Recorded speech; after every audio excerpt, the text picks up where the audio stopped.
Madam Chair, any idea about the revival of the economy is definitely not going to come from members of the ruling party, and we do not expect anything either from the DA.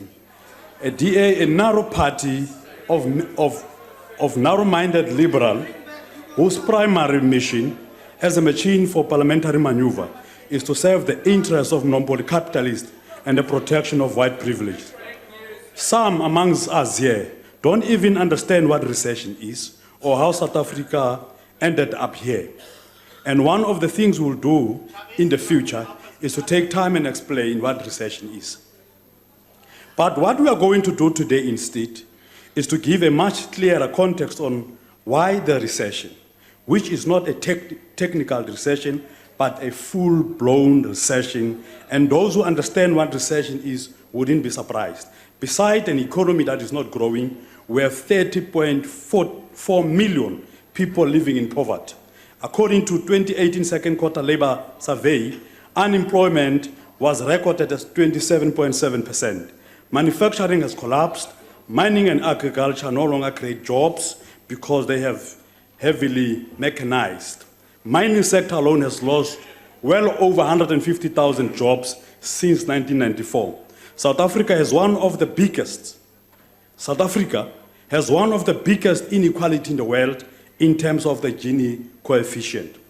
Any true and honest assessment of what went wrong will reveal that the ANC thought through concessions on economic issues with the hope that white monopoly capital will invest, create jobs, and redistribute to millions of our black people, South Africans, living in crowded, spaceless, jobless, and foodless townships and rural areas was a serious mistake.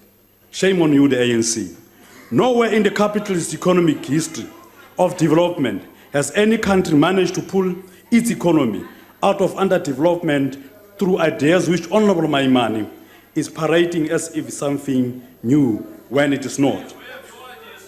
Because in his prescriptive solutions, inspired by IMF, World Bank, and the Free Market Foundation, purporting as if it is, he fails to appreciate that this is not just a mere recession, but a crisis of capitalism at global scale.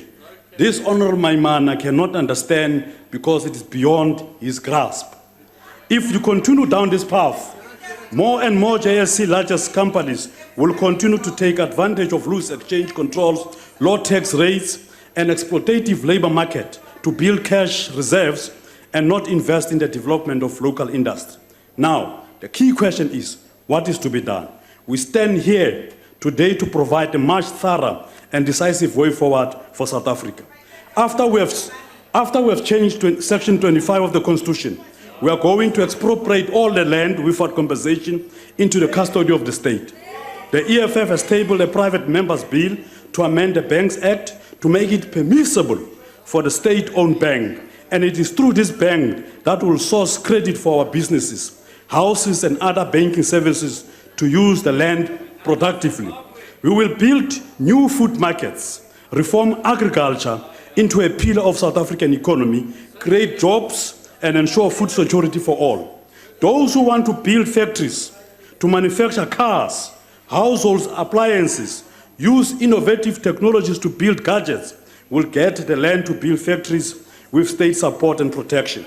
This is the only way South Africa will be able to revive its economy in a sustainable, meaningful, and redistributive way. In this way, we would have condemned the concept of recession to the historical dustbin of imperialism.